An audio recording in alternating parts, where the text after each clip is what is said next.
Hey guys, Jay here. Welcome to Models and Memories, Episode 8, The Last Paint.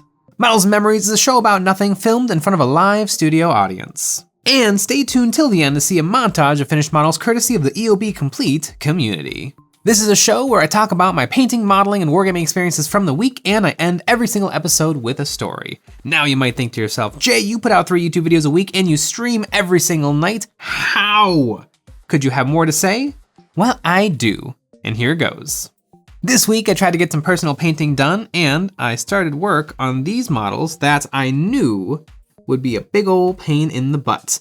I was a little nervous about them because they have an effect that I haven't really done before, and that is a sculpted on magical effect. And so far it's kind of kicked my butt. Now these don't really have a magical effect. I think they sort of do because of all the swirlies, but I don't really know how to do it, and so I've kind of been putting these off. These are one of the very few Malifaux models I still have to paint. And I think this sort of effect gets a lot of flack online, at least from what I've seen, where people wish it wasn't part of the models or that it was an optional bit. And I kind of understand it because even though it looks phenomenal, it's a whole new challenge of how to paint it, and it's not easy. I think I have something right now that's working, but it doesn't look very deliberate. It kind of feels like, you know, through a series of comical accidents, I've made it to something that looks all right. As opposed to like, you know, when you see someone, probably someone who's done this 100 times, and it's just like, mwah, it's just, deliberate. It's one of my favorite words to describe painting is deliberate. When something looks painterly and beautiful and artistic, but you can tell every stroke was put in its place to make the whole ensemble come together. And so I'm sure I will have these on my paint desk, and I'll keep chipping away at them until I have something that is deliberate. But these mechanical doves are from Malifaux, and they're actually kind of fun models. In the world of Malifaux, you can use magic to like bring things to life, and so these are metal doves, show doves, because I play the performers, and I guess they are rocket propelled instead of, you know, flapping their mechanical wings. And so they really are fun models. And they're providing me a fun new challenge and a new thing to learn, how to do magic effects. But besides those doves, I actually finished some models in the not too distant future. It's not how it goes. In the not so recent past, I finished this Legion of the Damned Legionnaire Lieutenant, and boy, this model, now that he's done and he's finished, I do love him. But this was definitely a model where I was like, oh, I'll paint him, or I won't, and it'll be fine. And I wasn't super looking forward to it. I love the history of this model, the Legion of the Damned. I think back in 2nd edition 40K, the story of the Legion of Damned, the essentially like the angels of 40K of the Imperium, who show up out of nowhere to turn a defeat into a victory. I love the lore, and one day on eBay, I found a great deal for 5 old metal Legionnaires, and so I had to pick them up. And now that he's done, I am feeling like I should go back and paint the other 4. It would be a lot of fun. But I don't know, ever since Primaris came out, my appetite for squatty Marines has kind of been on the decline. Now that I have seen greatness, it's hard to go back to the squishy, wishy-washy, oddly proportioned Marines. But he is lots of fun. I think one thing that made me not excited is black armor. Black power armor. It's not fun to paint. It's hard to paint. It's hard to make it look particularly interesting. I did something different than I do with my Space Marines. My Space Marines, I spray dark shades of gray to get a little variety, but then it kind of looks like gray armor. This guy, I wanted it to look like black armor, so I just carefully edge highlighted everything, and it looks fine. It kind of looks like he's got blue armor. You know, the only way to really have black armor is just to leave it black, but then it doesn't look like anything, because it's on a guy who's 1 inch tall. Another problem I had with this mini is it's metal, which is fine, but I don't like metal models, but I should have tried a little harder in the preparation stage. This is a model I painted on stream, and often when it comes time to stream, it's like, prime the model, get it in front of the camera, and we're live. That's usually what happens. And so I didn't really notice that this guy has tons of like problems. Like when they were casting these, I'm sure they had a silicone or some sort of a hard rubber mold, and there were tons of problems. Like, you know, bits underneath his shoulder, the silicone must have torn away, and so there's just jagged lumps of metal kind of all over him, and it's kind of frustrating because it's like, well, that area is just like a weird mushy tumor, and I guess I could have carefully filed it away if I had caught it in time. But yeah, metal, a little bit poopy. But overall, he's fine. He's gonna go on the shelf, and he'll look great. And before I finished that chaplain, I finished this Necron Overlord, and I'm having a ball painting my Necrons. But my Necron army is over 5,000 points. I'm kinda done adding things to it. I would still like to add some Triarch Praetorians just because they're super badass, but I don't know, the collector in me is starting to get this little thing of maybe I need to collect all of the Necron characters. I haven't gone down that path yet. I haven't been trolling eBay. I haven't been doing anything bad, but I don't know. They're really cool. They're really fun, and they really paint up nice. One thing that has awakened my love of my Necron army, especially with that 7-day painting challenge video I made, I get to actually paint with some fun colors. Like usually a gun has to be painted gun color, boots have to be boot color, armor has to be armor color.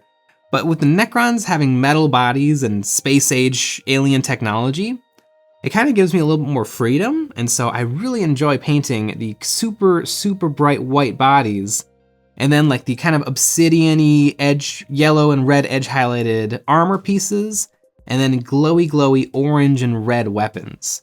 I think a really visually striking army. I really enjoy it. Back in the Dizzy, my Necrons were all painted white with blue, and that was fine, but it wasn't particularly exciting. Now they are exciting. They look snazzy. And my new basing style means I get to put on tons and tons of tufts, and I think that just looks awesome. I think I will pick up some more Necron characters, but one thing I have run into is a lot of Necrons are only available in Finecast, and Finecast for the Necrons sucks. Let's talk about Finecast for a second, because I've bought a lot of Finecast models over the years, and most of them have been okay to good. I've gotten a lot of Space Marine models were pretty good. There weren't too many gates, which gate is like a little extra bit of plastic material so that the resin can flow into the little cracks and crevices. But the Space Marines I bought were pretty good. I have a Thunderfire cannon that went together pretty much no problem. And then I bought 2 Necron characters. I bought Imhotep the Stormlord and a Destroyer Lord, and they are poopy.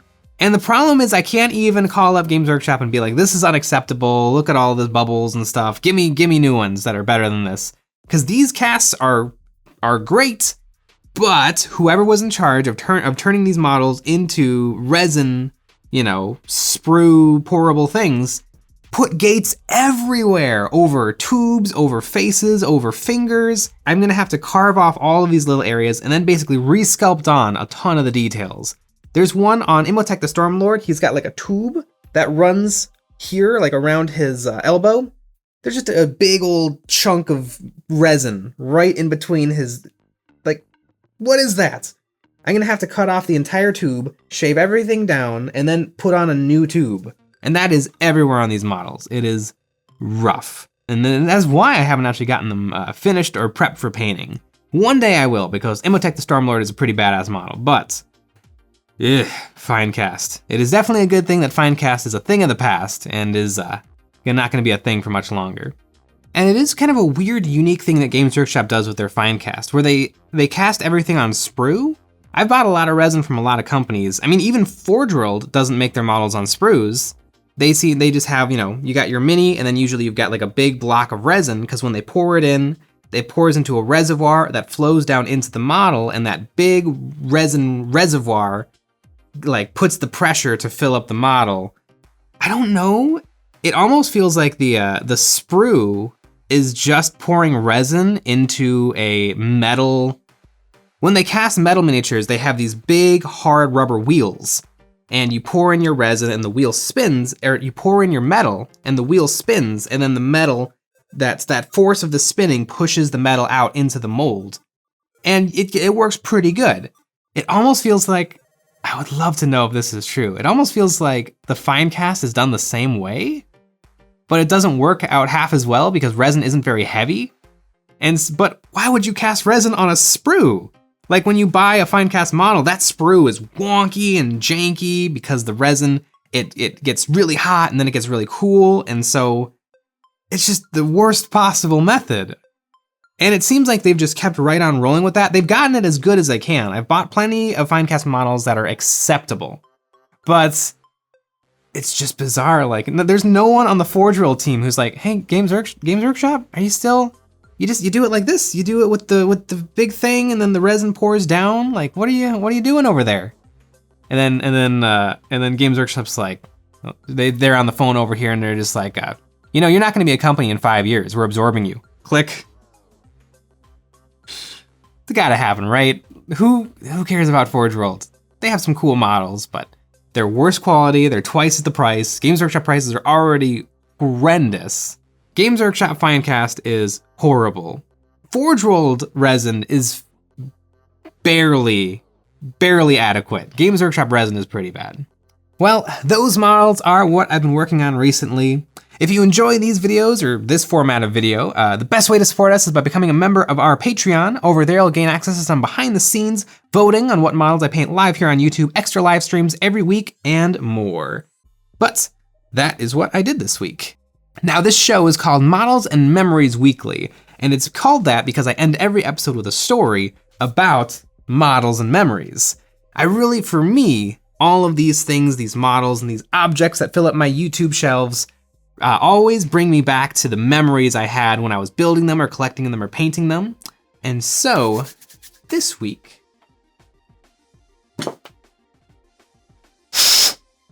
I want to talk about this fella. Now, this model is an Imperial Knight Warden, and I painted him up quite a while ago. It's probably, I bought this maybe a year after these types of units came out, or maybe 2 years.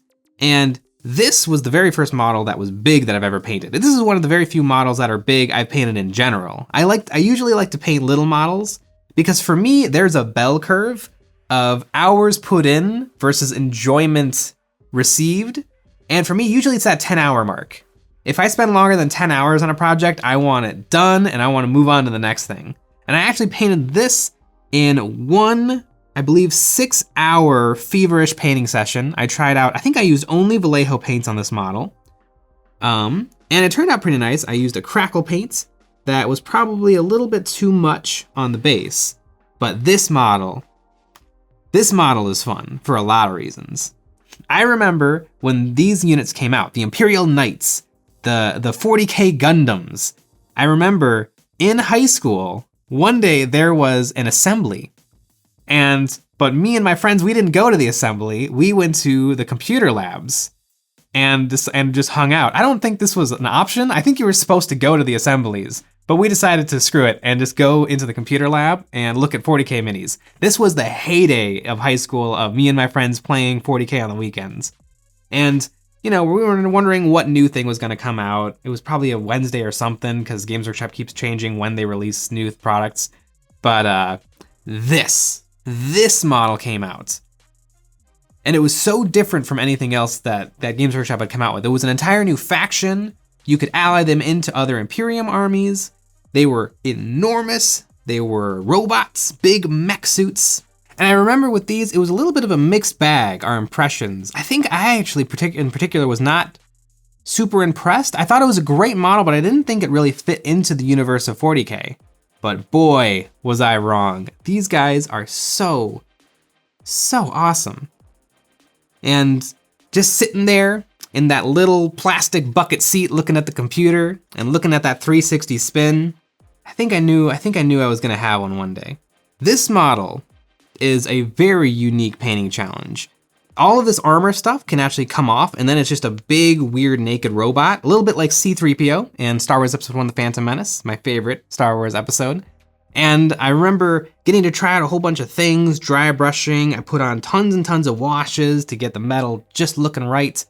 I think the reason I was able to sell this to myself, because I didn't collect knights, I didn't want to collect knights, but I did want to collect Skitarii, and I thought, what would be a cooler army than a sea of Skitarii Rangers with this guy right in the middle? I thought that would be amazing, and I was trying to sell this model that I could buy it, because I collected Space Marines, I collected Necrons, and why oh why would I try to do something else? Like, why would I just buy this? Like, you know, nowadays I just buy 3, who cares? But back in the day, I didn't have a lot of money, and there wasn't a lot of money coming in, and I had to select my purchases very carefully, and I wanted this to be one of them. And so I had to come up with some sort of a reason to buy it for myself. But I actually think everyone who plays 40K needs one of these. And that sounds ridiculous, but I have a good reason for it. If you've ever wanted to have a 3-way, this is the model to do it with. Now, I've definitely come into the situation where I end up playing a lot of 3-way 40K, a lot of 3-way kill team, 3-way X-Wing, because that's just usually how it happens. You and a friend are hardcore into the game, and another person wants to hang out or they want to try it out. And it's not as much fun to be like, okay, well, me and Johnny will play today, and then Billy has to go sit and just hang out in the corner. Like, you all want to be playing the game, but 40K is a game that does not work with 3 players. Because, you know, it's got the I go, you go, so, you know, best case scenario, you're waiting 20, 25 minutes for your opponent to do all of their things, so now it becomes your turn. If you put a third person into the mix, particularly a third person who doesn't really know what they're doing in terms of the rules, you might be waiting an hour before you get to have your turn again. And that does not really work. It slows the entire game down. It makes the entire game less fun for everyone. That is when the knight comes in. You want that third person to be able just to hop into the game, you give them the knight. This knight is the perfect way to introduce a new player to the game of 40K. It keeps things nice and simple, and then when, you know, if they do want to dip their toe into more stuff, then you've got a great place to compare things to. Like, oh, you know, I think I might want to play with some Space Wolves or something. Oh, well, it's the same thing like having a knight, except for you have 10 units instead of 1. And those 10 units are made up of, 12 models apiece, and all of a sudden you have to deal with the movement phase, because the movement phase is one of the most important, technically tricky, and least fun parts of the whole game. Like, if you do a bad job setting up your models, that could be the end of the game right there. There's really not a bad way to set up this model. You're just like, okay, so they're over there. Boom. You're ready to rock and roll. And I think that this is actually one of the reasons a 3-way game isn't that fun is someone can get ganged up on, or one person is slowing the game down because they don't know the ridiculously overcomplicated rules of 40K. Imagine playing a game of 40K. You're trying to score objectives. You're trying to get all of your points in, and there's just a giant wandering around the field, getting into close combats with grots, shooting these giant guns at the wrong targets, not paying any attention to getting objectives or scoring any points.